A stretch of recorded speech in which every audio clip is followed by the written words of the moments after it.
Do not adjust your computer.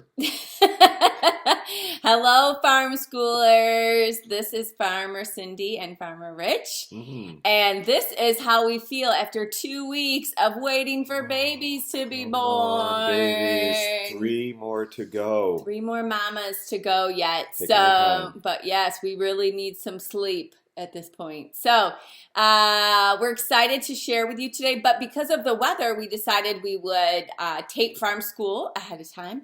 And so sit back and enjoy and see all that we have for you. And if you have any comments or questions, just put them in the comments below while you're watching the video, and we'll pop on and answer them later today after you watch.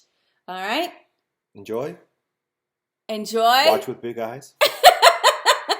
We'll see you soon. All right. Good morning from all of the lambs and mamas who've had lambs. So this is the mama with twins here. Look at, they're both eating at the same time. Look at the little tails go. When the tails are wagging, that means they're on the teats. So it means they're getting some. That's a good sign. That's what you watch for. And then this is the other mama, ewe, who had one ewe. And then these are the 2 that haven't had their lambs yet. So the one on the left is going to be going sooner. We think she's pretty close. You can see her udder is bigger. And the one on the right probably has a couple weeks to go yet, maybe less, because her udder isn't this full. But sometimes it fills up pretty fast, so you got to keep an eye on them pretty much every day. So everybody's enjoying the little bit of grass that they get for right now. We don't put them out into the main pastures yet because this is when the grass is just coming in, so you want it to get to a certain height, at least 6 inches. We'll probably wait till longer, like a foot, so that it's really well established, and then we'll start grazing them out here. Oh, see that? Farmer Rich's coffee mug hanging off the fence. Dang, that's been there all winter. I think it's Farmer Cindy's. The things you find, that's true, it could be Farmer Cindy's. Things you find in the spring on the farm. All right, so one of the first places we want to stop is here in the lamb jug pen. If you remember, these are smaller pens that we made up for all of the does and ewes that are having babies right now. So 3 days ago, this ewe had a single ram lamb, and this is Radar. I'll get him out in a second if you can't see him good. Notice how protective the mom is. Like if I try to come at her, like see how she's doing that? Because she doesn't want me anywhere near her baby. So she's a very, very protective mom, which is good actually. It makes us as the farmer, we have to be careful so that she doesn't give us a knock with those horns. Now, the birth went really well. I had to help pull a little bit because he's already got some horn buds and they got stuck as he was coming out. But, and initially she had some good milk, but then what happened is her milk has stopped coming in. And so we've had to supplement with an extra bottle because you can see that he's trying to get milk, but he's not able to get much milk. And so if heat goes on, you're gonna see him. Now watch how he hits her like that, because that is an instinctive reflex that lambs and goat kids do, and that helps the milk come down into the udder. So it stimulates the udder so that the milk comes down. So when a lamb or a goat kid does that over and over and their tail doesn't keep wagging or they give up, what they're indicating is that they're not getting enough milk. So we noticed after the first day that he was hungry all the time, always, and they should not do that. They should eat and then lay down and sleep and get back up. And so he was just constantly trying to eat. So we ended up checking her udder, and we noticed that there was not hardly any milk in her udder at all. So the first thing that we check for in that case is one of the words of the day. Hi, Adam. And that word is mastitis. Mastitis. So this is something that actually human moms can get too when they're nursing their babies, and it's an infection in the udder that the animals get. And so what happens is that their milk, instead of coming out all nice and smooth and liquidy, is that it gets chunky, almost like cottage cheese. Ew. And because they've got an infection in their udder. And so the milk doesn't come down, they start to get a temperature. Sometimes they'll stop eating. And so the babies get really frustrated because they can't get any food. So as the farmer, we checked for mastitis by checking her temperature, trying to squeeze out some milk to see if it was chunky at all, and noticing if she was off grain. Now, what we noticed is that she was still eating. She's eating a lot. She does not have a temperature, and her milk, the little bit of milk that she has, is actually coming out pretty smooth. It's like normal milk. So she doesn't have mastitis, is what we've decided. But what she is having an issue with is her milk coming in or letting down, it's called. And it doesn't usually happen with a ewe that's had multiple lambs, and this is her third year of lambing, but in this case it has happened. So what we've had to do is we have to start supplementing with a bottle. And what we do is we weigh Radar every day in the morning and at night, and then every 6 hours we give him a little bit of a bottle. And so, come here, buddy. Oh. So, I'll get him around on the next time here. And so, we give him a little bit of a bottle so that, come here, buddy. And Mom does not like when I separate them. So that's one of the reasons we do it over here, so that, so see, she's like, nope, don't touch him. Don't touch him. So that, yep, it's okay. It's all right. So that she can't come over here and try to headbutt me while I'm feeding him. So, and he doesn't really know what's happening. So we try to do it with as little bit of stress to him as possible. It's okay, Mama. It's okay. So see how she's being really protective right now, which is good. We don't. That's a good thing. We want her to be protective of him. Okay. There we go. So, this is a milk replacer, and this is called a Pritchard teat, actually. So it's really good for lambs, and it's a little bit confusing for him just because he's on her and then he's also on the bottle. But you can see he's real hungry, so he does eat about 3 ounces at every feeding. And then what we do is, by weighing him, we're finding out, is he actually gaining weight or not? And that's super important because, in these first few days, he needs that colostrum. So first in the bottle, we gave him colostrum, and now we're giving him milk replacer. So it's like a powdered milk replacer. So Mom's getting more used to this. In the beginning, when I did this, she would get really upset. But now she's getting calmer. She realizes that I'm going to give the lamb back to her, and he's getting calmer too because he realizes he gets food. So what we'll do is we will feed him 3 times a day. 6 to 8 ounces 3 times a day, and we'll keep weighing him, and we'll do that through weaning. And so because he's already a big fellow, he's almost 12 pounds already, we probably won't have to bottle feed him nearly as long as we do the goats. So he'll start kind of nibbling at grain actually by next week, and we'll kind of watch him and see how quickly we can wean him off milk.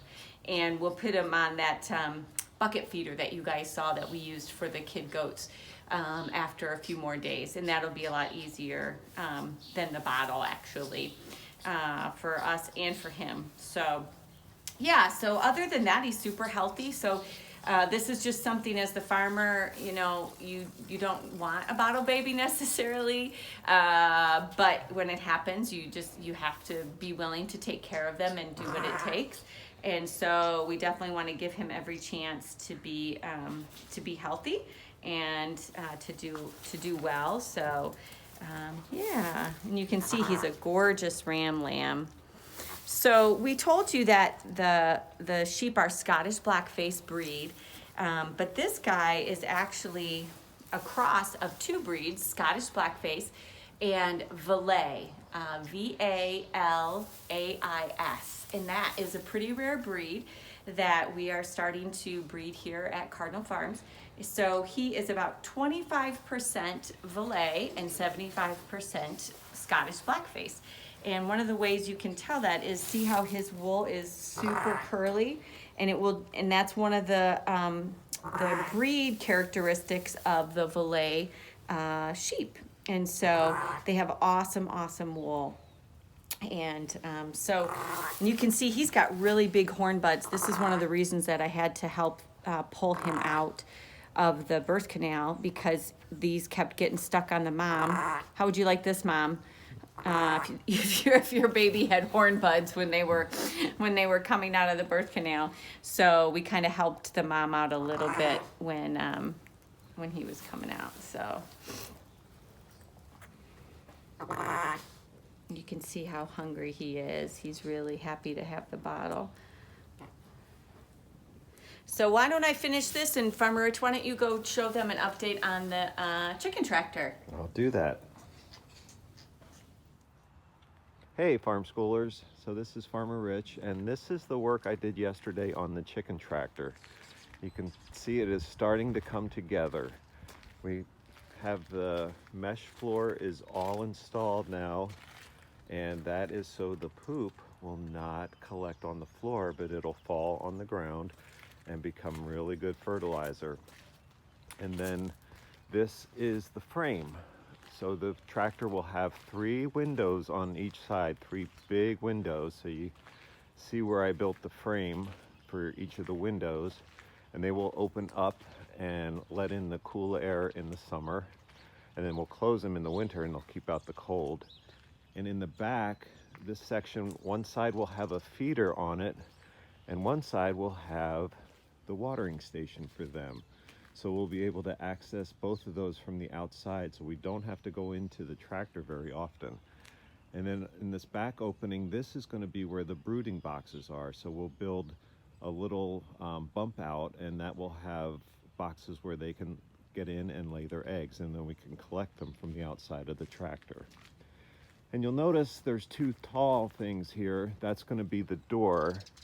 And later today, I hope to, when the rain stops, I'm going to put the trusses on the roof and start to get that built, and that will tie in with the door. And you'll see I have lots of wood braces on it right now. That's to keep everything plumb, so that when we do build this, you'll see everything is nice and straight and it won't be all creaky. So hopefully by Thursday, this will have a roof on it, and we'll start to get the windows built, and it'll hopefully look very different. So all for now from the chicken tractor.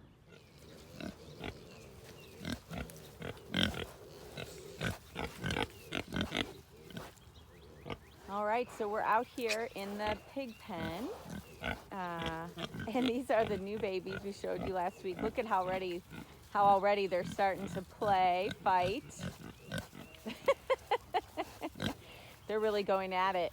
If you guys were doing that in the house right now, your mom would be like, stop it. But I don't think this mama cares, because when they're doing that, then they're not eating on her. Oh, there they go. They're running. There is a little runt in this one too. Do you see him right there? He is super teeny.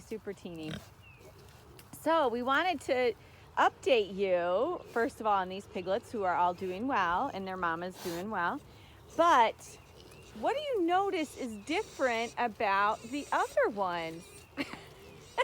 First of all, we have the Snickers is doing the backup there. What are you doing?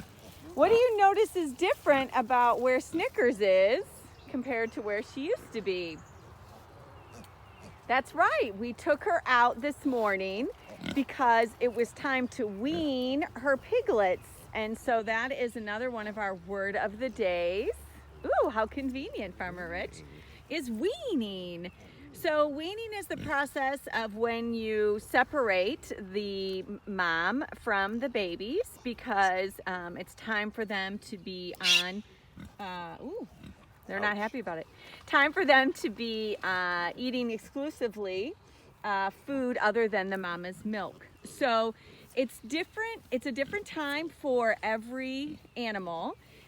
So for these pigs, if you can notice, and you probably looked at this last week, look at this. Look at how little this one is compared to the other ones. This is a great picture.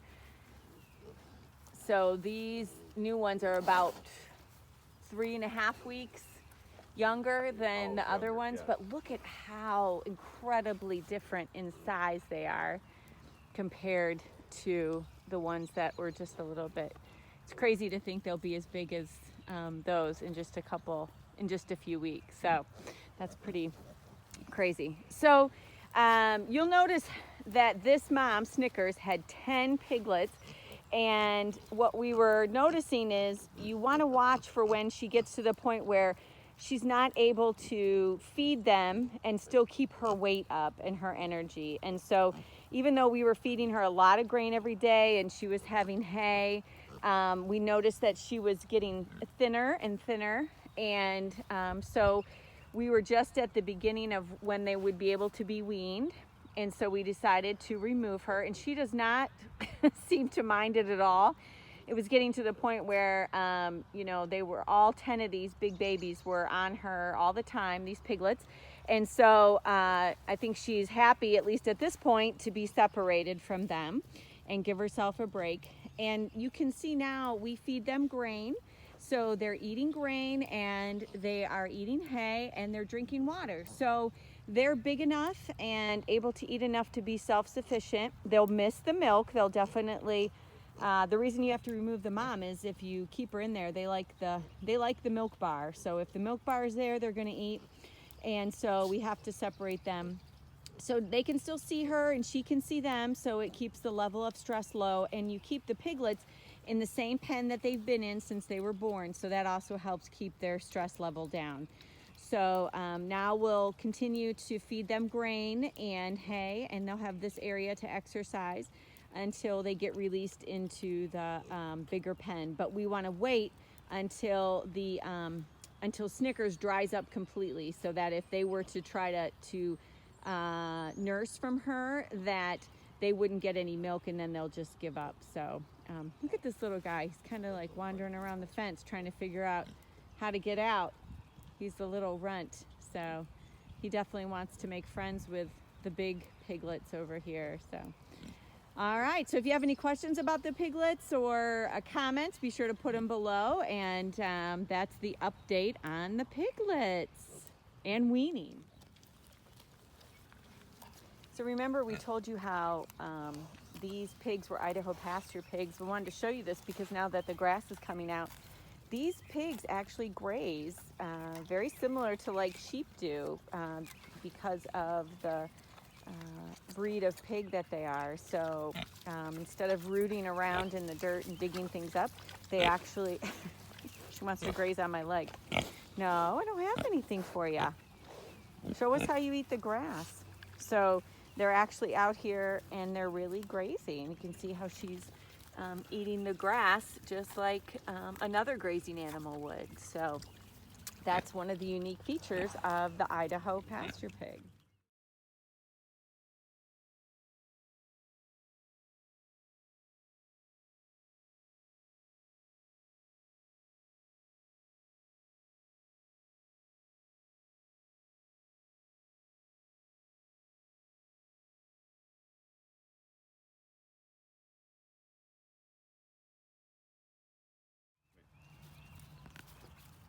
Hey, farm schoolers. So the Rams and I are going to let the goats out. They've been in this morning because it was raining. Hey guys, do you want to come outside? Now I've got a question for you. Do you think goats like apples? Do you think goats like apples is the question. What do you think? Oliver, Oliver? do you like apples? Let's Moses? see.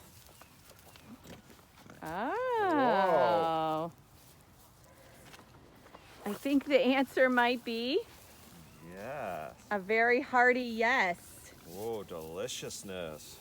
Roger does especially. Roger's special. Ever since he was a baby, we used to have apples together. What's the story behind Roger's? So when Roger was small, remember I think we told you when he was born, he was very sick. So he came and lived with us in our house for 3 weeks. And so we became very attached to Roger. And as we were raising him, I would sometimes have a snack of an apple, and he would sit down and nibble the apple while I was eating the apple. So he didn't like the skin very much when he was young, but now he eats the whole apple. Oh, sorry, bud. So anyway, so he's not always the best behaved, but he is very loving. He's kind of like a spoiled kid Ow. sometimes. Do you see? Like, watch now, he's Got me in the headbutting knee. because he wants more attention and wants more all the apples. apple. So, Hey. oh, Roger.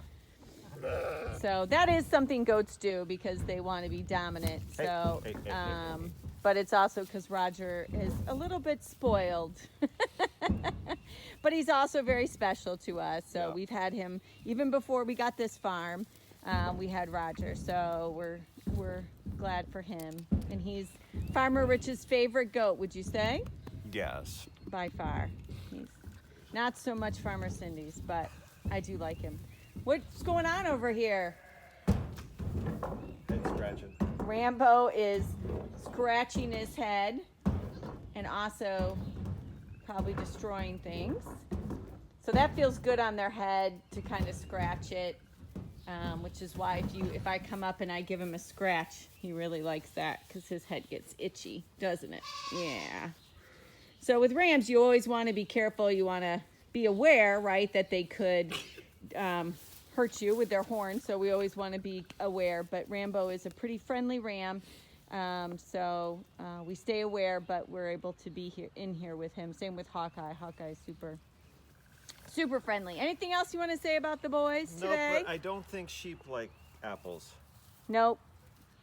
Sheep No. do not like apples. And it's same thing like sweet feed. It's kind of a treat. We don't give it all the time, but No, just occasionally. just an occasional little treat. So there we go.